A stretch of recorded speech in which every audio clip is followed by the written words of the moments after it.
Chosen one, beat. Silence. Then, why does everyone else's miracle come on time, except yours? Why does breakthrough show up for your neighbor, your cousin, your friend from church, but when it's your turn, heaven goes quiet? Why have you been faithful for decades and still feel like you're waiting in line behind people who just started praying last week? Pause. Let it land. Chosen one, stop scrolling. Do you feel it right now? That tightness in your chest, that weight you can't name, that restlessness that pulled you out of bed at 2:17 a.m., staring at the ceiling, asking God, how much longer? Heaven is trying to warn you. November 17 is not just another Sunday. It's not another date on the calendar you'll forget by Tuesday. This is a divine push, a moment Heaven has been holding in reserve specifically for your name. And for some of you watching this right now, this message is the thing that breaks the final chain of delay over your life. Lower, almost a whisper. You've felt it, haven't you? That your whole life has been moving in slow motion, like you're running underwater while everyone else sprints past you. You prayed the same prayers they did. You believed the same promises. You sowed the same seeds. But your harvest, delayed. Your breakthrough, postponed. Your miracle, not yet. Why? Beat. Because there is something heaven has been preparing you for that requires this exact season of pressure. Something so specific, so precisely timed, that if it came earlier, you wouldn't have been ready to carry it. November 17 is the release date.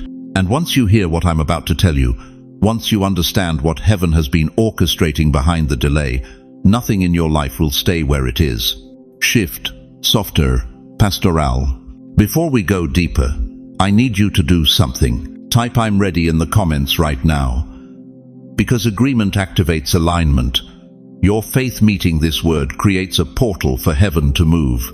And drop your city so I can pray specifically for your home, your street, your atmosphere. Gentle invitation.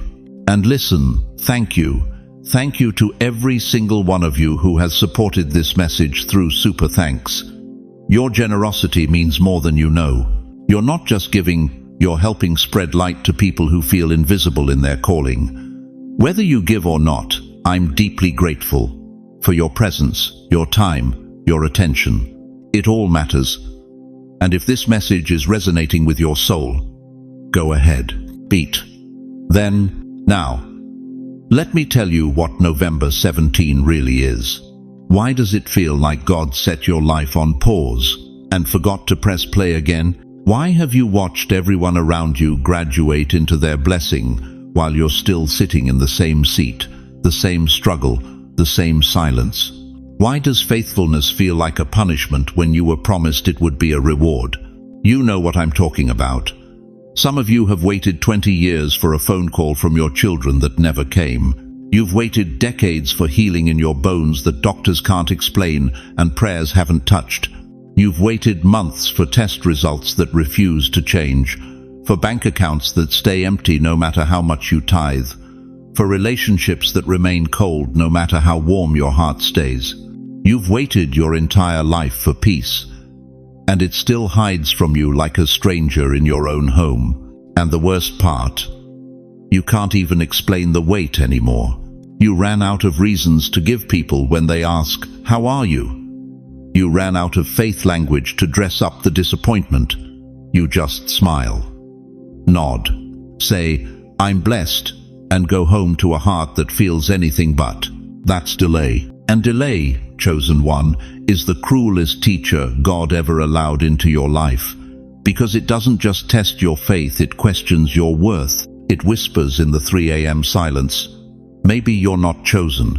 Maybe you misheard him. Maybe this was all in your head. Chosen one, beat. Silence. Then, why does everyone else's miracle come on time, except yours?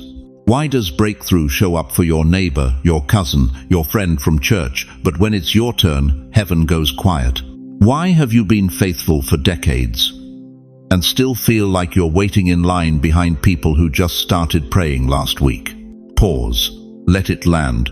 Chosen one, stop scrolling. But let me tell you something the enemy doesn't want you to remember. Delay is never denial. It always feels like disappointment, but it is never denial.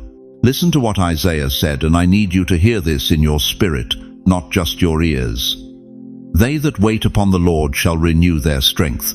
They shall mount up with wings as eagles. They shall run and not be weary, and they shall walk and not faint. Wait upon the Lord. Not wait for the Lord. Wait upon him. Wondering if your name got skipped. Wondering if you're waiting for a train that was never assigned to your station. And the fog rolls in, thick, heavy. You can't see 2 feet in front of you anymore. The path you thought was clear, gone. The people you thought would be there, disappeared into the mist. Even your own voice sounds distant when you pray now, like you're calling into a canyon that swallowed the echo. That's where some of you are right now, in the fog, in the waiting room of a hospital that never calls your name, on a desert road where every mile looks identical and the horizon never gets closer no matter how far you walk. You're tired, bone tired, soul tired, tired of explaining to yourself why you're still believing when the evidence keeps mocking your faith. But something happened. You didn't see it, but you felt it. A shift, a tremor in the atmosphere, a change in the spiritual pressure around your life. You woke up different 3 days ago. You felt something crack open in the invisible. The air tastes different now. The silence sounds different now. And that restlessness, that pull that led you to this exact video at this exact moment, that wasn't algorithm, that wasn't coincidence. That was heaven making sure you were in position for what's about to be released.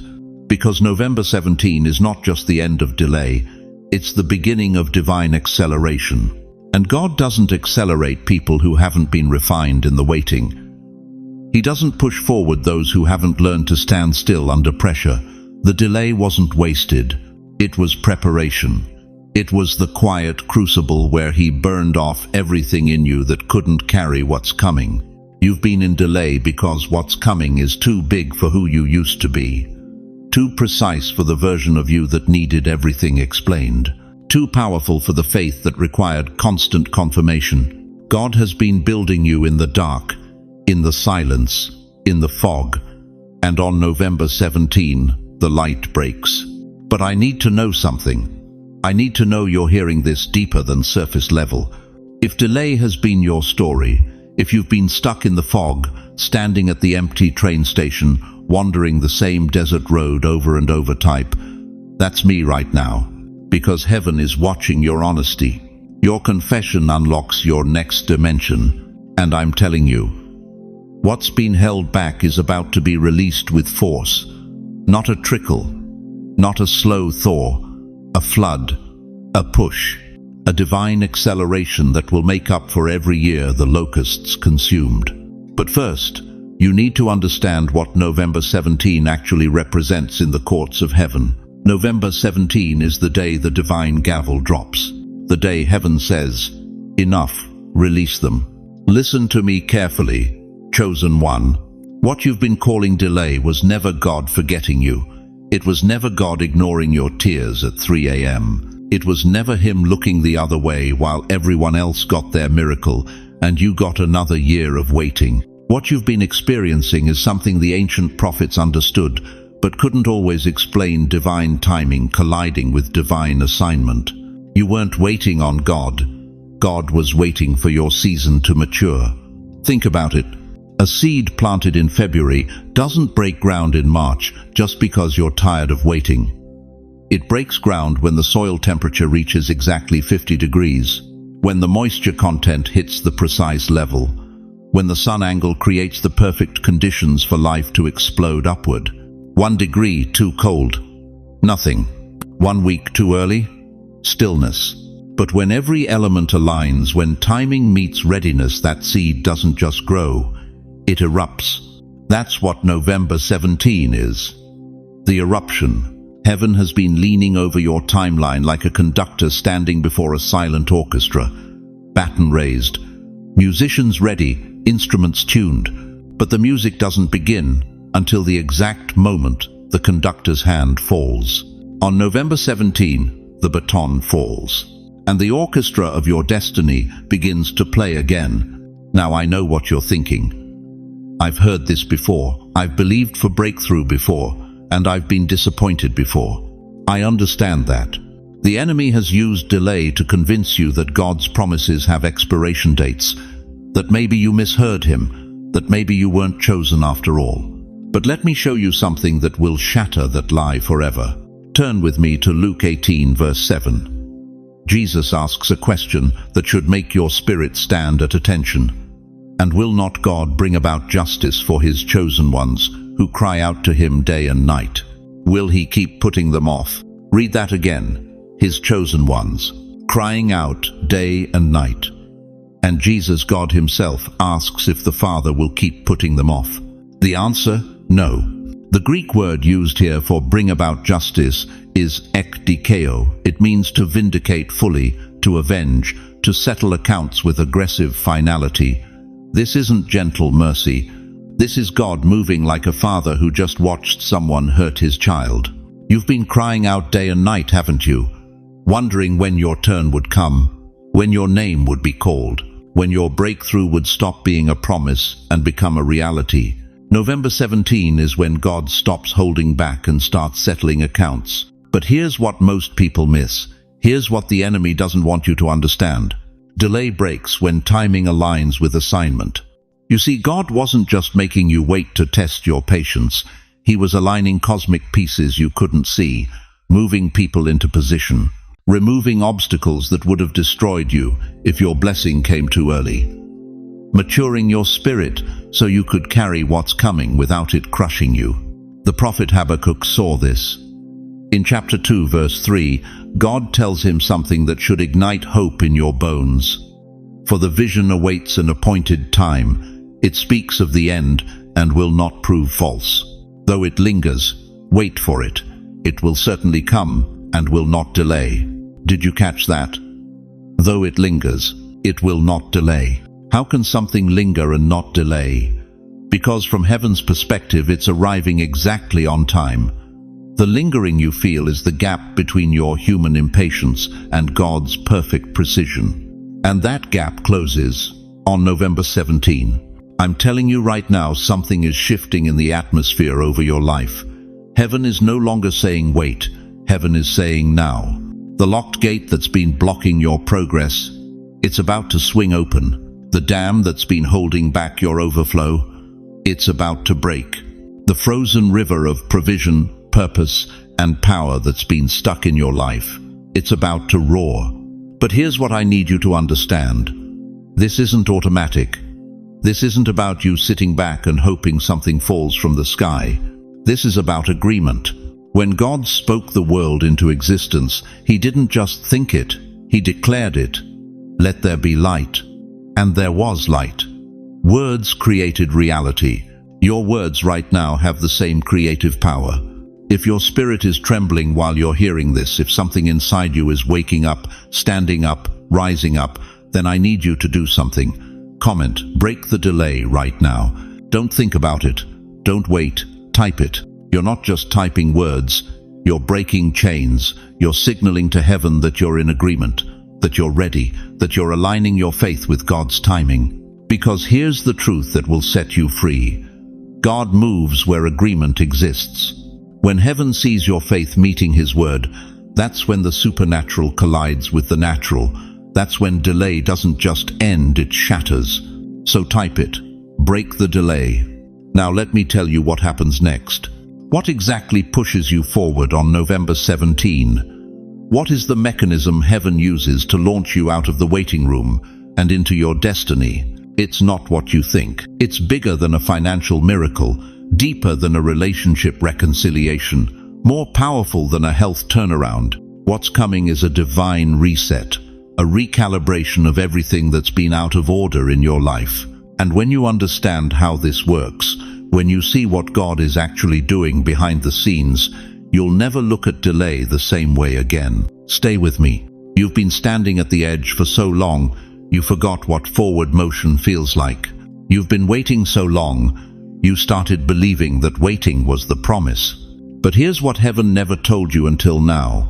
The delay wasn't punishment. The delay was preparation. And November 17 is the day God stops preparing you and starts pushing you. Not nudging, not suggesting, pushing. Listen closely, chosen one. There is a difference between you walking toward your destiny and God Himself shoving every obstacle out of your way so fast you can barely keep up. Because here's the truth that will set you free. God moves where agreement exists. When heaven sees your faith meeting His word, that's when the supernatural collides with the natural. That's when delay doesn't just end, it shatters. So type it. Break the delay. Now let me tell you what happens next. What exactly pushes you forward on November 17? What is the mechanism heaven uses to launch you out of the waiting room and into your destiny? It's not what you think. You'll see opportunities and know which ones are traps. You'll hear voices and know which one is God. Isaiah 30:21 says, "Whether you turn to the right or to the left, your ears will hear a voice behind you saying, 'This is the way, walk in it.'"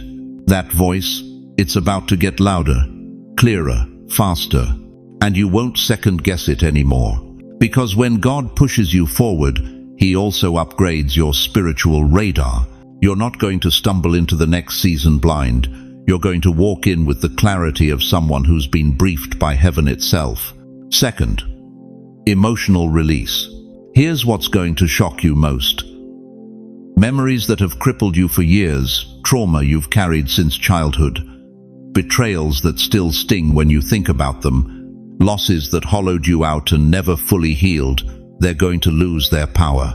Not because you worked harder in therapy, not because you finally forgave enough, but because God is about to cut the chains those memories wrapped around your future.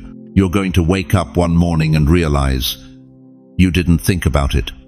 The thing that used to wake you up at 3 a.m. in a cold sweat. Silent. The person who shattered your heart. Their name won't even register anymore. The failure that defined you for a decade.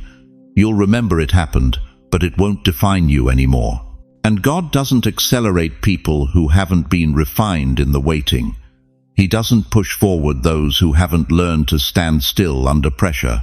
The delay wasn't wasted. It was preparation. It was the quiet crucible where He burned off everything in you that couldn't carry what's coming. You've been in delay because what's coming is too big for who you used to be, too precise for the version of you that needed everything explained. The enemy kept you emotionally locked because he knew a free mind is a dangerous weapon, and you're about to be free. Third, physical favor. Now watch what happens in the natural realm when the spiritual and emotional align. Paperwork that's been stuck in bureaucracy for months, suddenly approved. Calls you've been waiting for, job offers, medical results, legal decisions. They come. People who ignored you, overlooked you, ghosted you. They remember your name. Doors that were bolted shut. They don't just crack open, they swing wide. You've been sowing in the dark for years, chosen one. You've been faithful when no one was watching. You've been obedient when it made no logical sense, and heaven has been taking notes. Deuteronomy 28:13 says, "The Lord will make you the head, not the tail." If you pay attention to the commands of the Lord your God, you will always be at the top, never at the bottom. November 17 is repositioning day.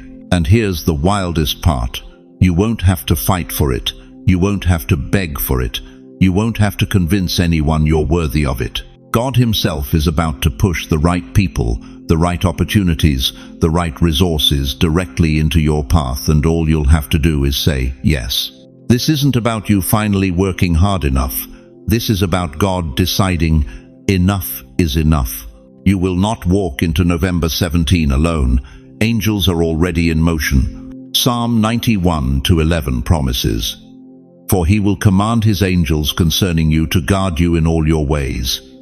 But November 17, they're not just guarding. They're carrying your momentum. They're running interference. They're clearing the path.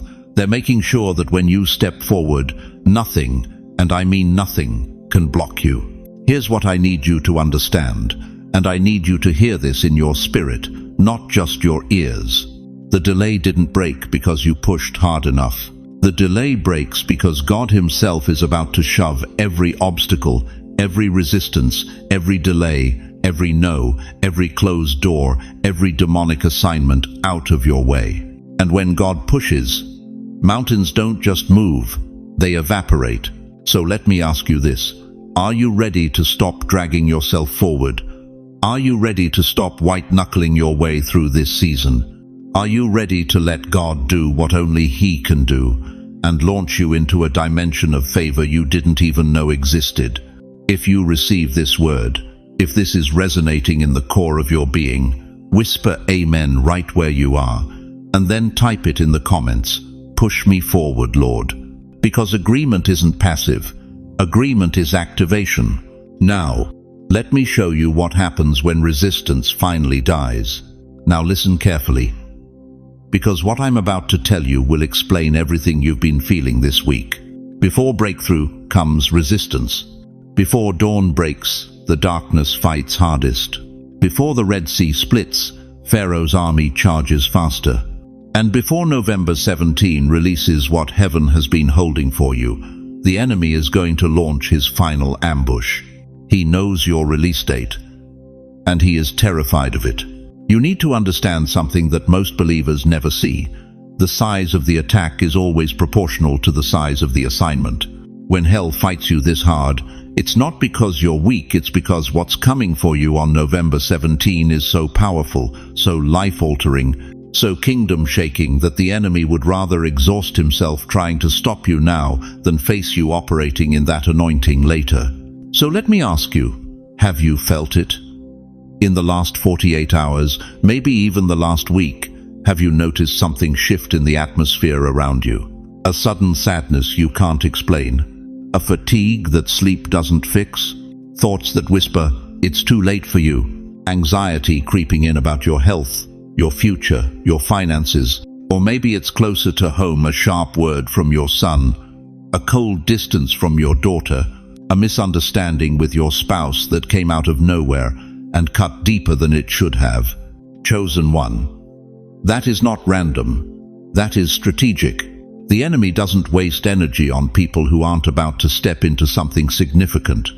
He doesn't deploy his heaviest weapons against believers who are just going to stay comfortable and quiet.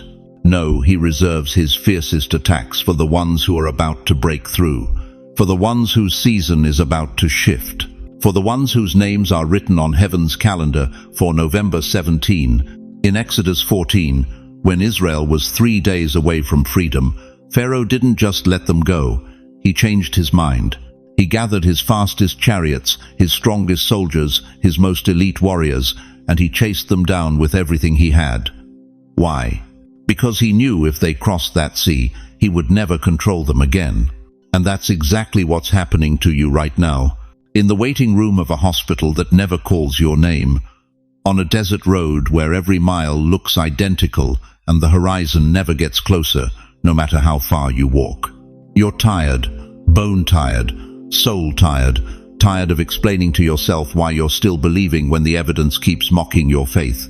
But something happened. You didn't see it, but you felt it. A shift, a tremor in the atmosphere, a change in the spiritual pressure around your life. Job 23:10 says, "But he knows the way that I take. When he has tested me, I shall come forth as gold." You're not falling apart, you're being refined. This pressure isn't breaking you, it's preparing you. Every attack you've survived in the last 48 hours is proof that you are carrying something the kingdom of darkness cannot afford to see activated. Now, I need you to hear this next part with your spirit, not just your ears. The attacks you're experiencing right now are not about your past. They're about your future. The enemy doesn't care what you did last year. He's terrified of what you're about to do next week. He's not fighting the version of you that's been waiting in delay. He's fighting the version of you that's about to step into divine acceleration. And that version of you, that version terrifies him. Because when God pushes you forward on November 17, you're not just getting a personal breakthrough. You're stepping into an assignment that will impact your family, your community, your bloodline. You're about to walk into rooms you've been locked out of. You're about to speak words that shift atmospheres.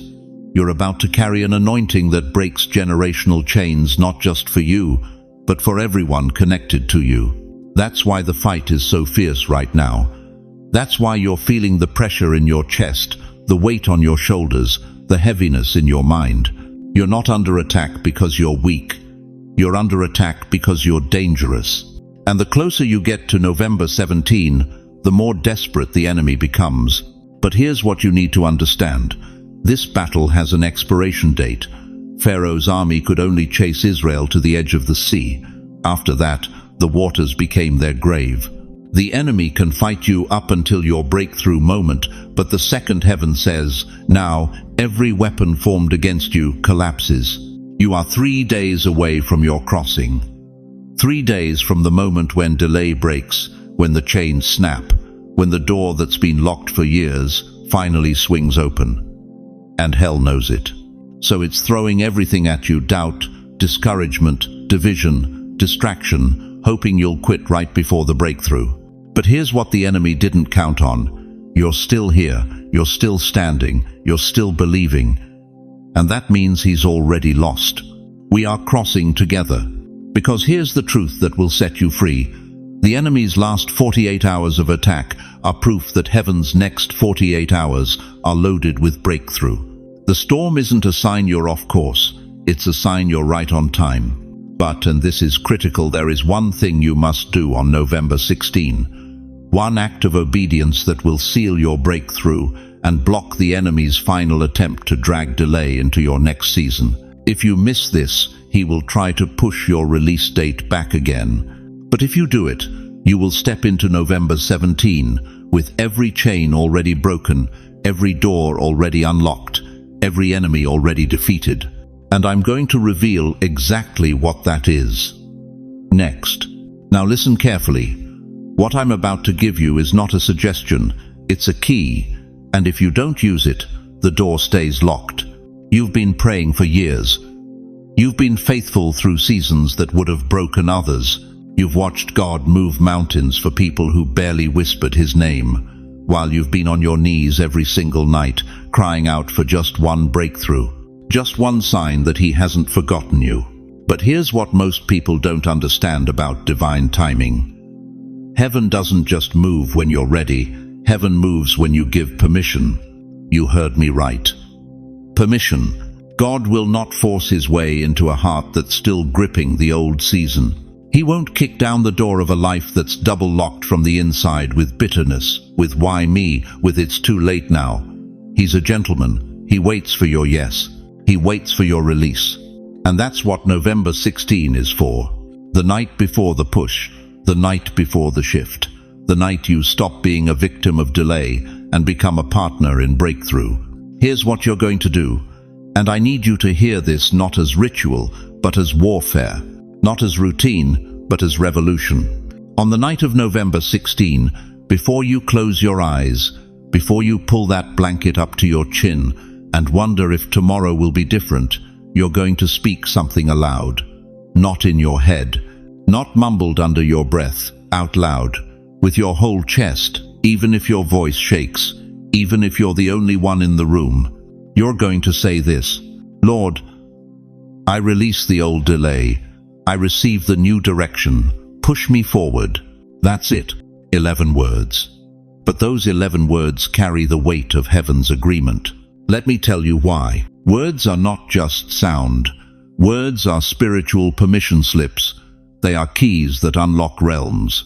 Proverbs 18:21 says, "Death and life are in the power of the tongue, not in your thoughts, not in your feelings, in your tongue, in what you speak." When you say, "I release the old delay," you're not just acknowledging the past, you're severing its authority, you're cutting the rope, you're telling the enemy, "You don't get to use my history as my forecast anymore."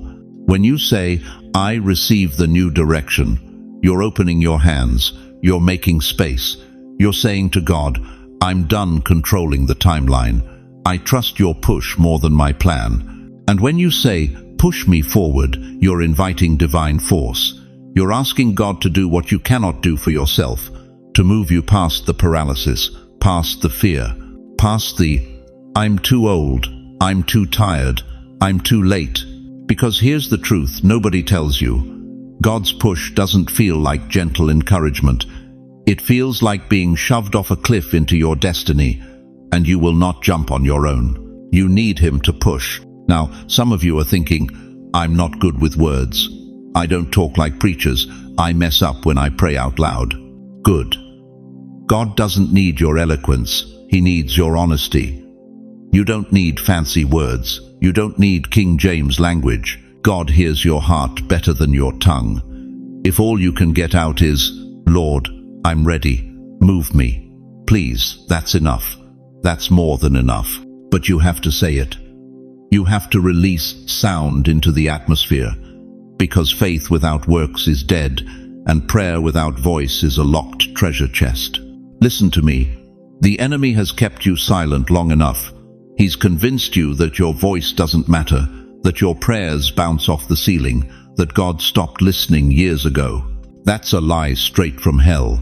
And on November 16, you break that lie with your mouth. You speak those words, and I promise you, the moment they leave your lips, something shifts. The chain snaps, the delay breaks, the door that's been rusted shut for decades, it cracks open. And when you wake up on November 17, you don't wake up the same. You wake up carried. You wake up pushed.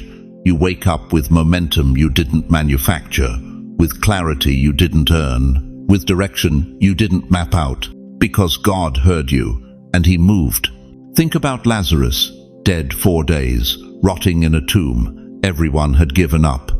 Even his sisters said, Lord, by now he stinks. But Jesus didn't ask for their analysis. He didn't poll the crowd. He stood at that grave and said 3 words, Lazarus, come forth. And a dead man walked. Not because Lazarus had faith in that moment he was dead, but because Jesus spoke, because sound carried power, because the word became action. That's what's happening on November 16. You are standing at the tomb of your delayed dreams, your postponed promises, your too late fears, and you are speaking life. You are calling forth what's been buried. You are partnering with heaven's command. And on November 17, you walk out. Not because you figured it out, not because you finally got your act together, but because God pushed. And when God pushes, nothing stays in place. So let me ask you this. Are you going to let another year slip by in silence? Are you going to let fear steal your voice one more time? Or are you going to stand in your living room, your bedroom, your kitchen, wherever you are on the night of November 16 and release the sound that breaks the delay? Because here's what I know. The ones who speak it will see it. The ones who declare it will walk in it. And the ones who give God permission, they're the ones who get pushed forward. Now, before we go any further, I need to tell you what happens after you speak those words. Because November 17 isn't just a date, it's a doorway, and what's on the other side, you need to be ready for. Listen carefully, chosen one, because what I'm about to tell you isn't theory, it isn't symbolic. November 17 is a marked day, a day heaven has circled in red ink over your life. And you need to understand something. God doesn't waste delays. He engineers them. Every single month you've been waiting, every prayer that felt like it hit the ceiling and fell back down, every door that slammed in your face when you thought you were finally close, none of it was random. None of it was punishment. It was preparation for a push so powerful that when it comes, you won't just move forward, you'll catapult into the position you were always meant to occupy. But here's what most people miss. The push doesn't come until you're ready to sustain what's on the other side of it. Think about it. If God had given you that breakthrough 5 years ago, would you have had the wisdom to steward it? If He had opened that door in 2019, would you have been spiritually strong enough to walk through it without collapsing under the weight of the blessing? The delay wasn't denial, it was development. And November 17 is graduation day. Now let me paint you a picture of what this day will feel like, and I need you to pay close attention, because some of you are going to experience this in the next 72 hours, and I don't want you to miss it. Your body will feel lighter, not because you lost weight, not because you slept better, but because the spiritual heaviness, the burden you've been carrying like 100-pound weight on your shoulders for years, will lift. You'll wake up and something will feel different. The air in your bedroom will feel clearer. Your chest won't feel tight. You'll take a breath, and for the first time in a long time, it won't feel like you're gasping. Your steps will feel guided. You know that confusion you've been living in, that fog where every decision feels like a gamble. It's about to clear. Suddenly, you'll know which call to make. You'll know which door to walk through. You'll know which relationship to release and which one to invest in. Proverbs 3-6 says, "In all your ways acknowledge him, and he will make your path straight." Straight. Not crooked, not winding, straight. Your mind will feel clearer. The mental noise, the anxiety, the second guessing, the voices telling you it's too late, you're too old, you missed your window, it's going to quiet down. And in that silence, you're going to hear God again. Not loud, not dramatic, just clear. Now, before we go any further, I need to tell you what happens after you speak those words. Because November 17 isn't just a date, it's a doorway, and what's on the other side, you need to be ready for. Listen carefully, chosen one, because what I'm about to tell you isn't theory, it isn't symbolic. November 17 is a marked day, a day heaven has circled in red ink over your life. And you need to understand something. God doesn't waste delays. He engineers them. This is what Isaiah 40-31 promised. "They that wait upon the Lord shall renew their strength. They shall mount up with wings as eagles." You've been waiting, and now the renewal comes. But here's where it gets specific. Expect unexpected calls. I'm talking about phone calls you weren't expecting. Emails that show up out of nowhere. Text messages from people who haven't reached out in years. These aren't coincidences. These are divine setups. God is rewiring your network. He's reconnecting you to people, opportunities, and resources that were always supposed to be part of your story, but got delayed because the timing wasn't right. Expect unexpected mercy. That situation you thought was over, that door you thought closed permanently. Watch how God reopens it with one conversation, one shift, one supernatural reversal that makes no logical sense but makes perfect spiritual sense. Lamentations 3:22-3 says, "His mercies are new every morning." But on November 17, you're not getting morning mercy. You're getting decade mercy. The kind that retroactively covers everything you thought you lost. Expect unexpected clarity. You're going to see things you didn't see before, patterns you missed, connections you overlooked. And suddenly, everything that happened, the betrayals, the losses, the closed doors will make sense. You'll see the blueprint. You'll see why you had to go through that wilderness season, why you had to be isolated, why certain people had to leave. It was all part of the setup for this moment. And here's the part that's going to wreck you in the best way possible. God is not just pushing you forward, He's pushing you where you always should have been. You're not starting over, you're stepping into the original plan, the one that got interrupted by fear, by doubt, by other people's opinions, by your own mistakes. November 17 is a divine reset, a holy realignment, a sovereign course correction. But here's what most people miss. The push doesn't come until you're ready to sustain what's on the other side of it. Think about it. If God had given you that breakthrough 5 years ago, would you have had the wisdom to steward it? If He had opened that door in 2019, would you have been spiritually strong enough to walk through it without collapsing under the weight of the blessing? The delay wasn't denial, it was development. And November 17 is graduation day. You know how a river looks when it's been blocked by a dam for years? The water builds, the pressure increases. And then one day the dam breaks. And that river doesn't just trickle, it roars. It floods. It reclaims every inch of land it was always meant to cover.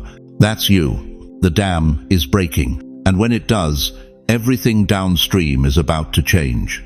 This quiet space that feels almost too heavy to bear. Some of you know this silence too well, don't you? That quiet house after a spouse passes. When the coffee pot only needs half the water now. When you set the table and catch yourself reaching for 2 plates instead of 1. That still room after the kids leave. When the phone doesn't ring as much anymore. When holidays feel smaller. When you realize you've become optional in a world that used to revolve around you. That quiet moment when the world moves on and you don't. You stand at the window watching joggers pass by at 6 a.m., younger people rushing to jobs you used to have, building futures you've already lived.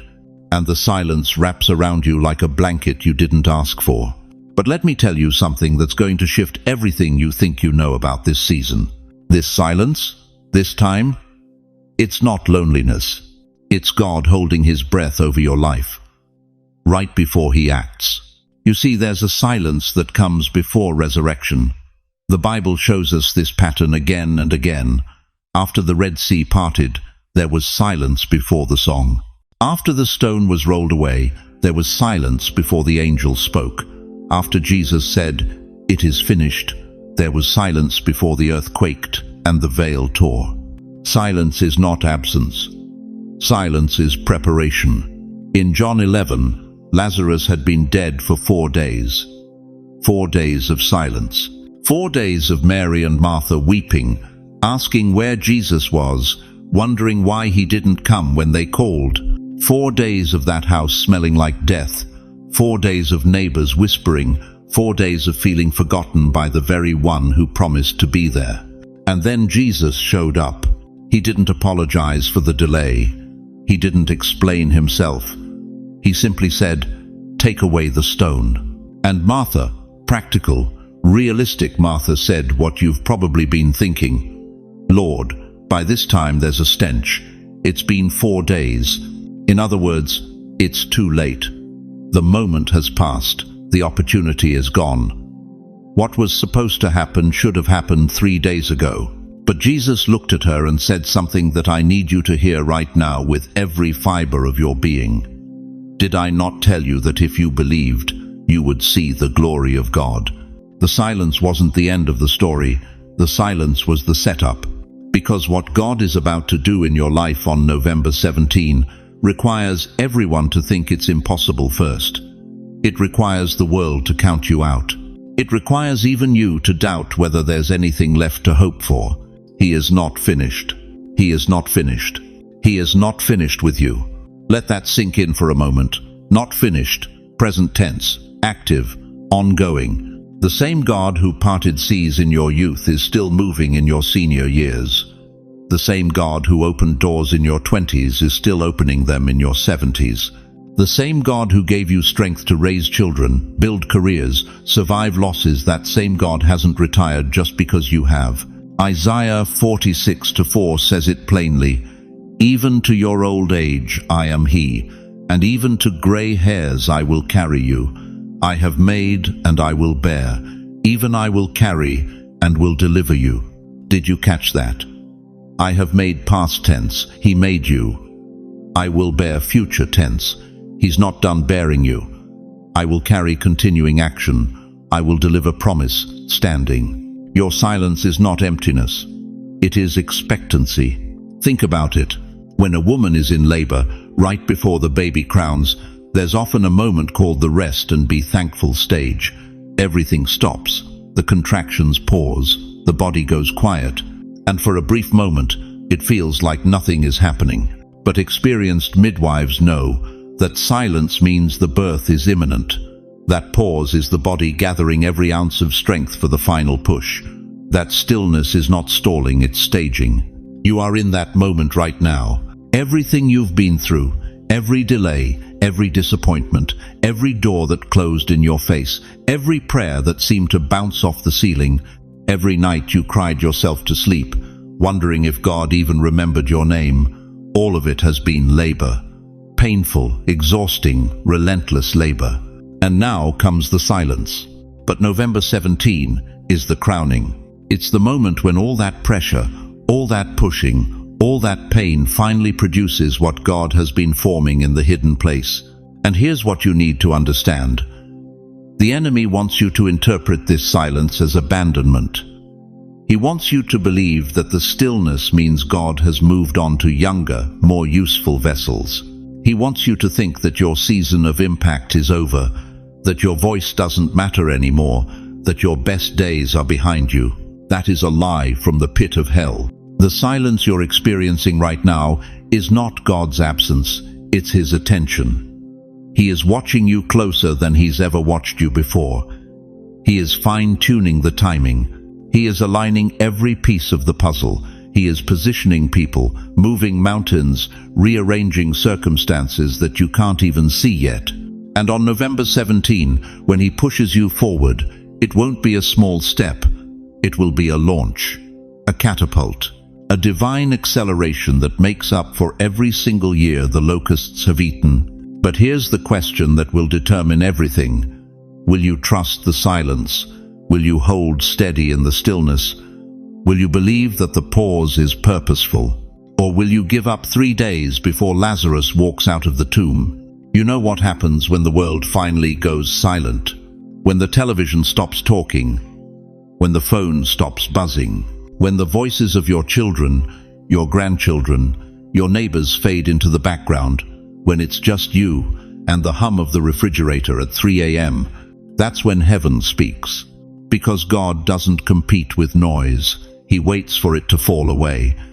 And when it does, when the chaos surrenders to stillness, revelation rises, like dawn breaking over the Hudson.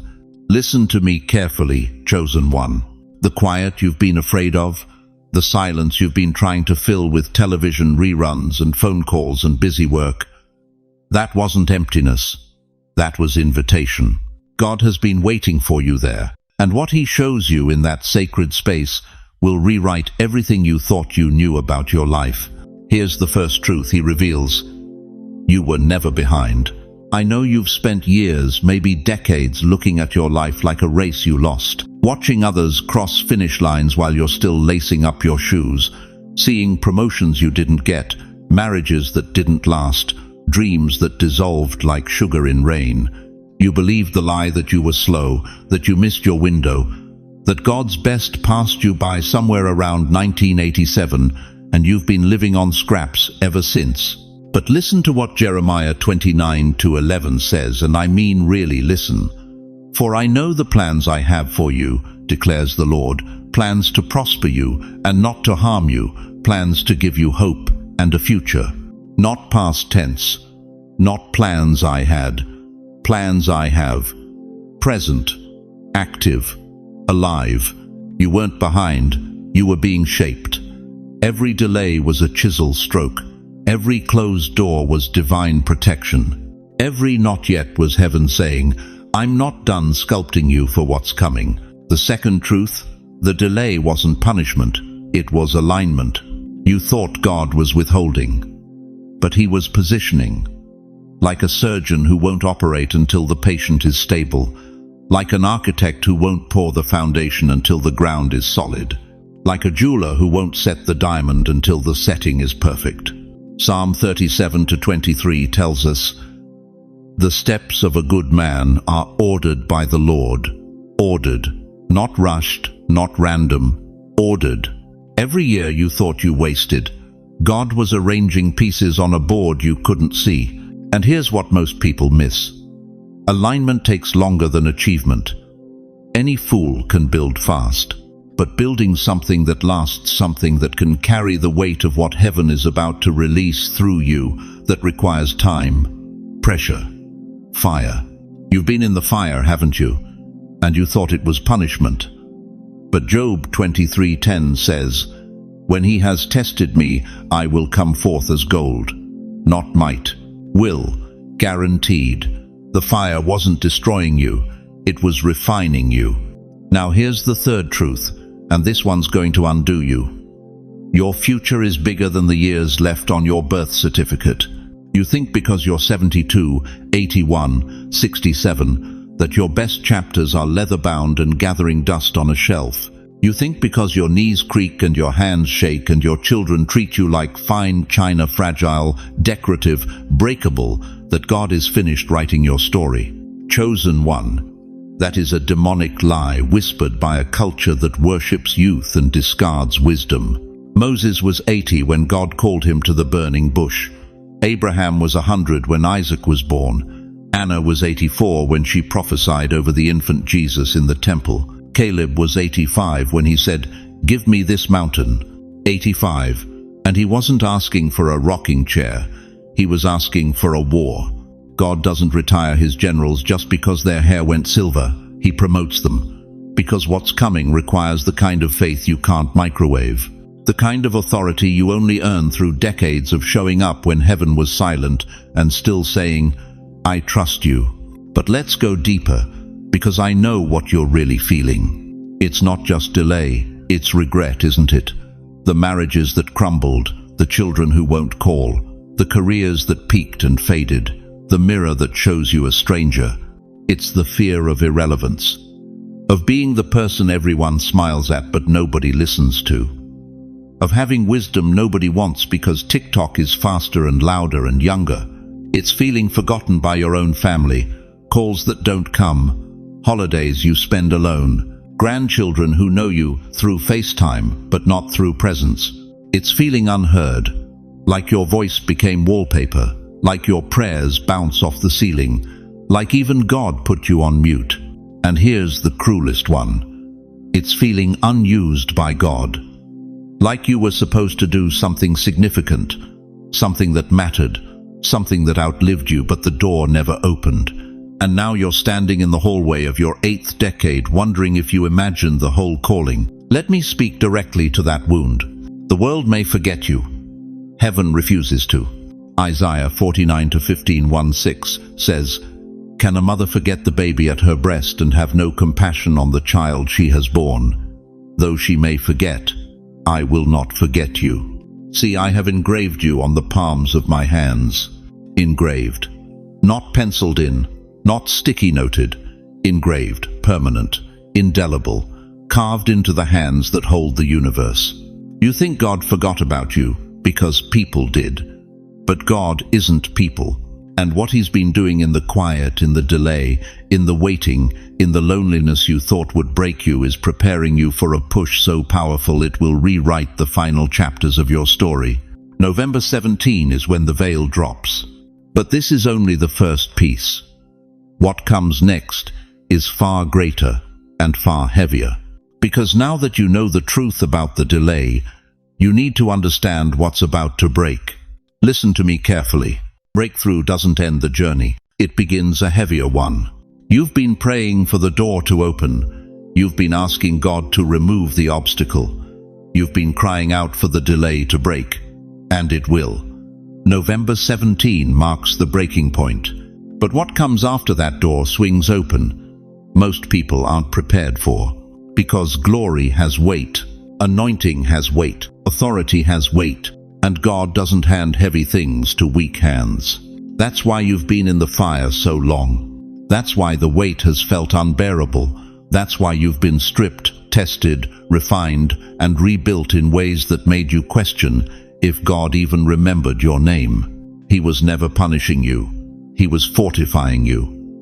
Because what he's about to place in your hands requires strength that only suffering can build. You think you've been waiting for a blessing.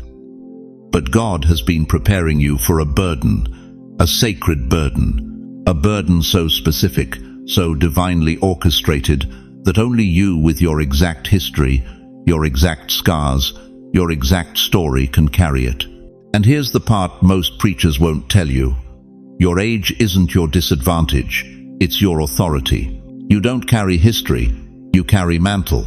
Those wrinkles on your face, they're not signs of decay, they're maps of battles survived. Every line tells a story of a giant you faced and a God who showed up. Every gray hair is a trophy. Every ache in your bones is a testament that you're still here, still standing when hell tried everything to take you out. The younger generation has energy, but you have endurance. They have passion, but you have perspective. They have dreams, but you have discernment. And what God is about to release through you cannot be carried by someone who hasn't walked through the valley. It can't be stewarded by someone who hasn't been broken and rebuilt. It requires the kind of wisdom that only comes from surviving what should have destroyed you. In 1 Kings 19, Elijah was exhausted, depleted, ready to die under a tree. He had just called down fire from heaven, slaughtered 450 prophets of Baal, outran a chariot for 23 miles, and then collapsed in fear and fatigue. He wanted out. He told God, "I've had enough. Take my life." But God didn't retire him. God fed him twice, and then sent him on a 40-day journey to Mount Horeb, where he whispered, "What are you doing here, Elijah?" Not in anger, in assignment, because God wasn't done with him. The most important part of Elijah's ministry was still ahead. He had to anoint 2 kings and raise up a successor who would carry double his anointing. The fire on the mountain was impressive, but the mantle he passed to Elisha changed the trajectory of a nation. Your greatest work isn't behind you, it's in front of you. That's why the weight has felt unbearable. That's why you've been stripped, tested, refined, and rebuilt in ways that made you question if God even remembered your name. He was never punishing you. He was fortifying you. Because what he's about to place in your hands requires strength that only suffering can build. You think you've been waiting for a blessing, but God has been preparing you for a burden, a sacred burden. And what God is placing on you on November 17, what he's been holding in reserve for this exact moment, requires a foundation that only decades of faithfulness can build. You are not entering retirement. You are entering rulership.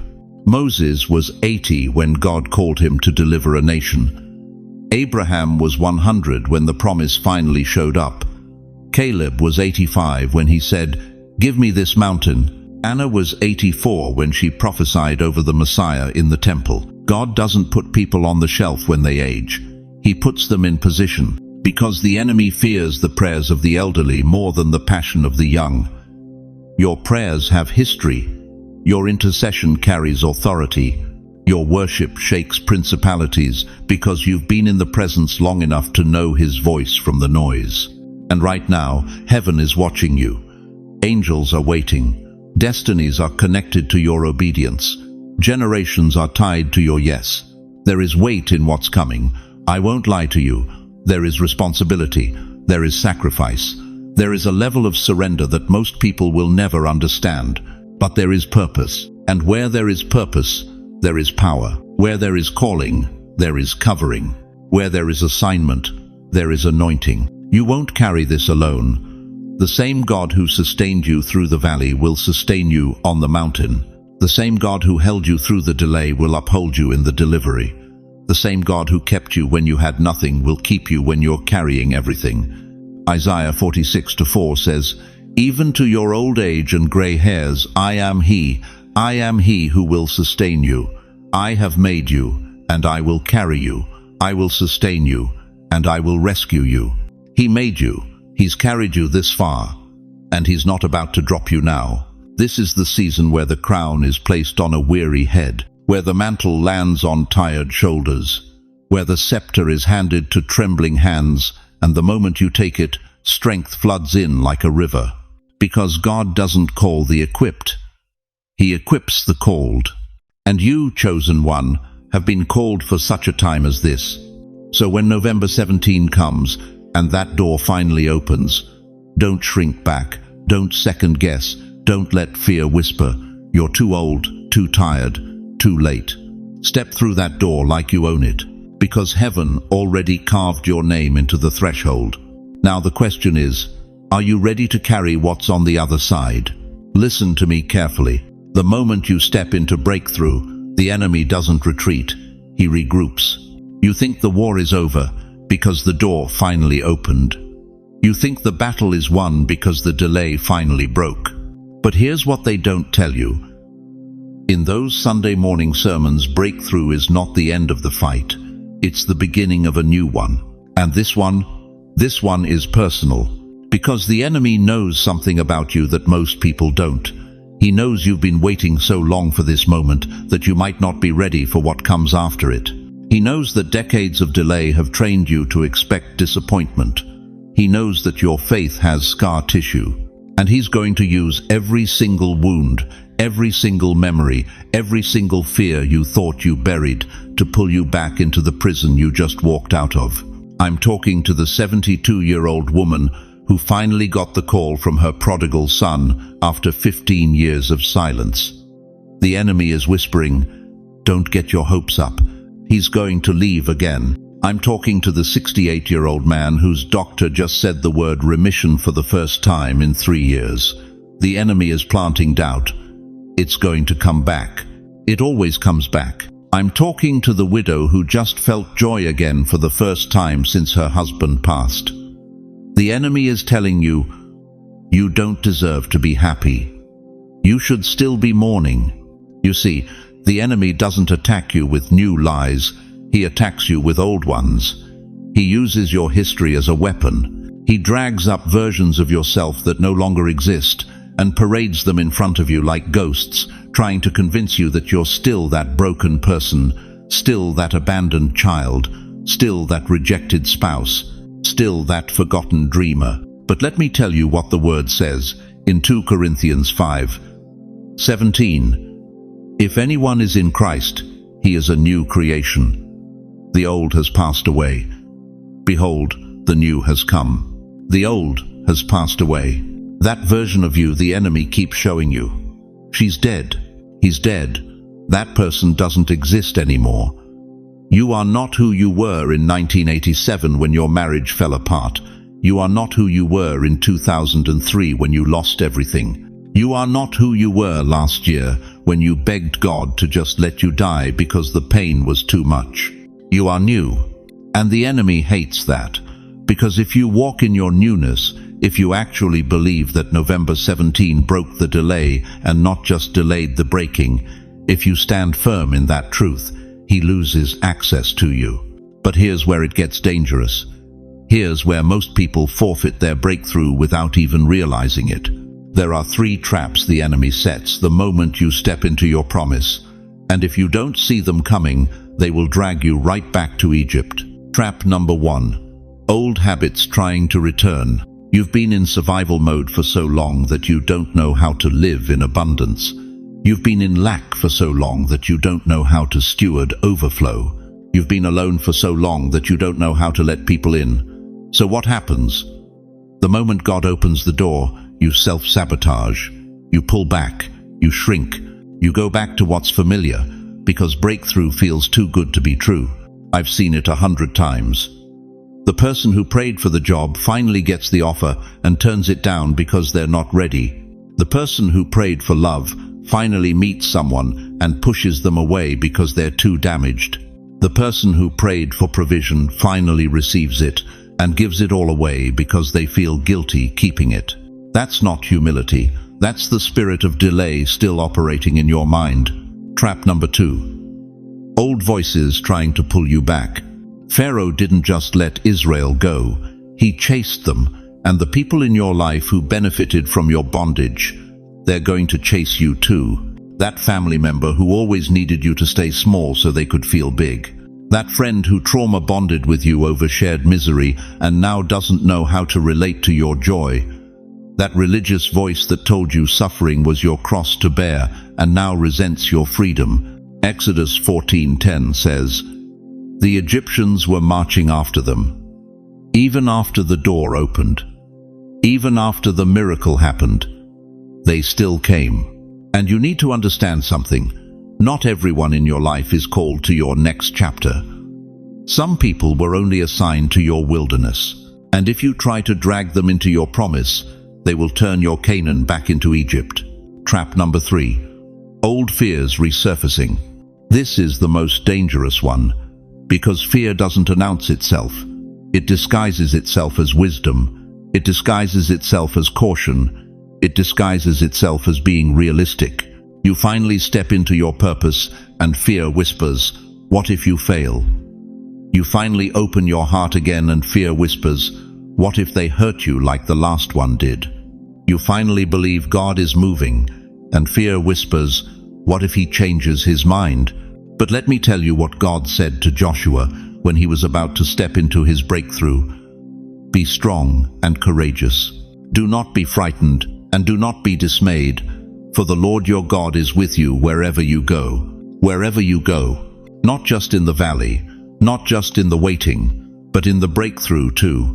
Because here's the truth, they won't tell you. Breakthrough is a battlefield, and if you don't guard it, you will lose it. Not because God takes it back, but because you give it away. Stand still. November 17 did not just break the delay, it broke the access point.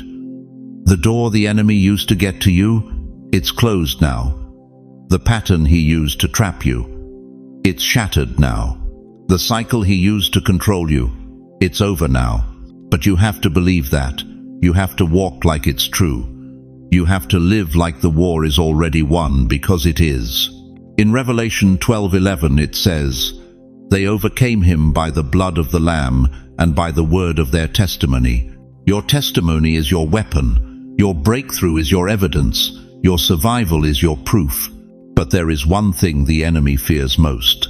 One thing he cannot touch. One thing that makes him retreat every single time, and it's hidden inside you. I'll show you next. Listen to me carefully. You were not chosen after you survived. You survived because you were chosen.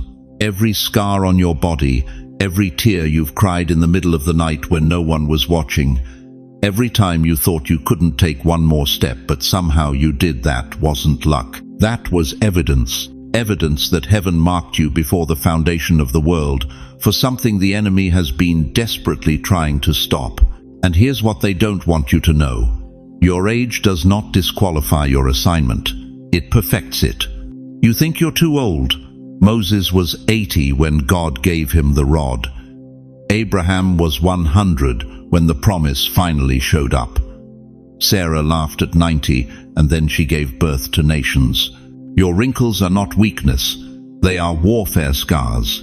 Your gray hair is not a sign of decline, it's a crown of glory, according to Proverbs 16:31. Gray hair is a crown of splendor. It is attained in the way of righteousness. The world sees your age and writes you off. But heaven sees your age and says, now they're ready. Because what you carry now, you couldn't have carried at 25. The wisdom in your bones, the discernment in your spirit, the quiet authority that comes from walking through fire and coming out refined, that is not accidental. That is spiritual currency. And November 17 is the day heaven cashes it in. You've been in a holding pattern. I know you have. You've watched younger people get promoted. You've watched doors open for others while yours stayed locked. You've sown seeds for decades and watched other people harvest your crops. But there's something you need to understand. Delay is not denial. Delay is preparation for a door so big that if it opened too soon, you'd walk right past it. God doesn't delay good people. He delays chosen people. Because chosen people carry assignments that require a specific kind of endurance, a specific kind of faith, a specific kind of fire that only comes from being pressed in the furnace long enough to burn off everything that isn't eternal. And that fire, it's still inside you. There is a roar in you, not a loud roar, not the kind of roar a young lion makes to prove itself. No, this is a seasoned roar, the kind that doesn't need to announce itself, the kind that makes hell go silent when you walk into a room, the kind that demons remember from the last time you stood your ground and refused to break.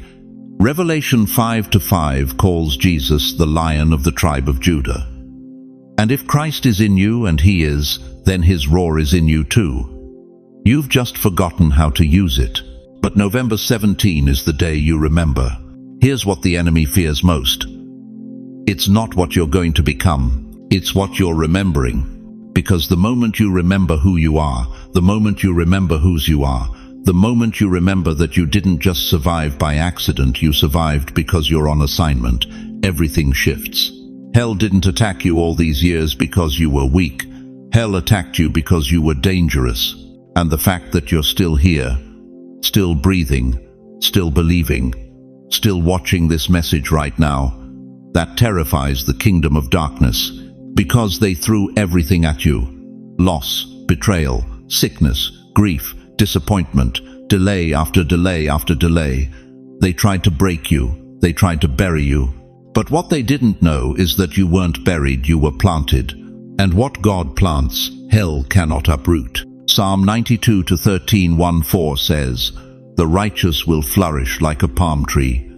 They will still bear fruit in old age. They will stay fresh and green." Did you catch that? In old age. Not in spite of old age. In old age, the flourishing doesn't stop. The fruit doesn't stop. The fire doesn't stop. It just gets more refined, more focused, more dangerous to the enemy's plans. You are not in your final chapter. You are in your finest chapter. The chapter where everything you've learned, everything you've endured, everything you've believed for in secret, finally comes into the light. And November 17 is the tipping point. But here's what I need you to do right now. I need you to stop agreeing with the voice that says you're too late. Stop agreeing with the whisper that says you missed your moment. Stop letting your age become the excuse that the enemy uses to keep you quiet.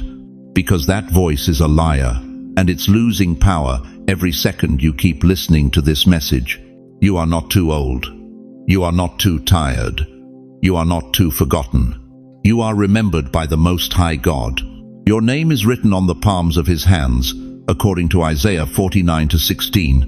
Your days were numbered before one of them came to be, according to Psalm 139:16. And November 17, that day was set aside before time began for you to step into the fullness of what you were created to carry.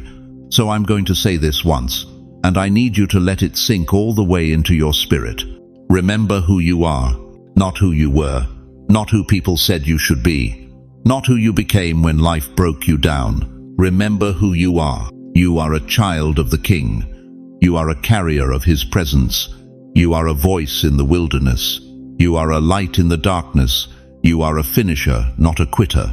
You are chosen, set apart, anointed, and about to be pushed forward into something so specific, so divine, so perfectly timed that when it happens, you'll look back and understand why every single delay was necessary. Now let me ask you something, and I want you to answer this honestly in your heart. What if November 17 isn't just about you remembering who you are? What if it's about heaven finally revealing why you are? So let me bring this home for you. November 17 is not just another date. It's the day heaven has circled around your name. The day the delay breaks. The day God pushes you forward into everything He's been preparing behind the scenes while you've been waiting in the shadows. Remember this. You were not chosen after you survived. You survived because you were chosen. Your age is not your disqualification, it's your distinction. Your scars are not your shame, they're your story. And your waiting has not been wasted. It's been the very thing shaping you into someone strong enough to carry what's coming. And here's what I need you to hold on to tonight, tomorrow, and every day until November 17 arrives. You are not alone in this. God has not forgotten you. He has not abandoned you.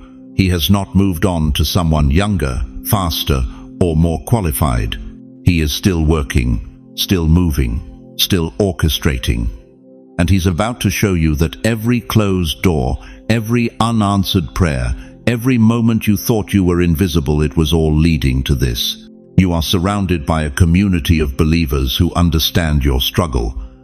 People watching this right now who have felt the same weight, asked the same questions, cried the same tears. You are not the only one fighting this battle, and you are not fighting it alone. So before we close, I want to ask you one question, and I want you to answer it honestly in your heart. What if everything you've been through was preparing you for something so big, so specific, so divinely appointed, that when it shows up on November 17, you'll finally understand why the wait had to be this long? Now, let's pray together, and I mean really together. I want you to close your eyes. I want you to receive this. I want you to let these words settle deep into your spirit like a hand on your shoulder in the middle of your darkest hour. Father God, in the name of Jesus, I stand with every person watching this message right now. I speak directly to the ones who are tired, the ones who are discouraged, the ones who have been faithful for decades and still feel like they're waiting for their breakthrough. Lord, you see them. You know their names. You know every tear they've cried in secret. You know every prayer they whispered at 2 a.m. when they couldn't sleep. You know every moment they wanted to give up but didn't. And right now, I'm asking you to meet them exactly where they are. Break the spirit of delay over their lives. Shatter every chain that has kept them in a holding pattern. Open doors that no man can shut. Accelerate their season. Release the favor, the provision, the miracle, the breakthrough they've been believing for. Let November 17 mark the turning point. Let it be the day they look back on and say, that's when everything changed. Give them strength for the next step. Give them peace in the waiting. Give them eyes to see what you're doing behind the scenes. And give them the faith to believe that you are not done with their story. You are the God who makes all things new. The God who calls forth things that are not as though they were. The God who breathes life into dead situations and turns mourning into dancing. So we declare right now, the delay is over. The breakthrough is here. The push forward is coming. In Jesus' mighty name, amen. Now listen, if this message spoke to your spirit, I need you to do something. Type amen in the comments. Drop your city so we can pray for you specifically. Tell me what you're believing God for on November 17. Share your story. Ask your questions. You are part of a community here, and we are standing with you. And if you know someone who needs to hear this, someone who's been waiting too long, believing too hard, holding on by a thread, share this video with them. Send it to them right now, because they need to know they're not alone. They need to know their breakthrough is closer than they think.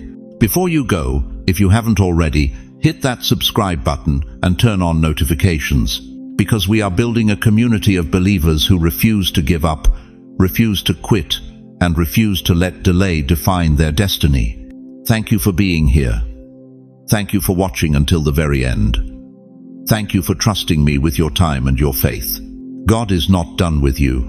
November 17 is coming, and when it does, you're going to be ready.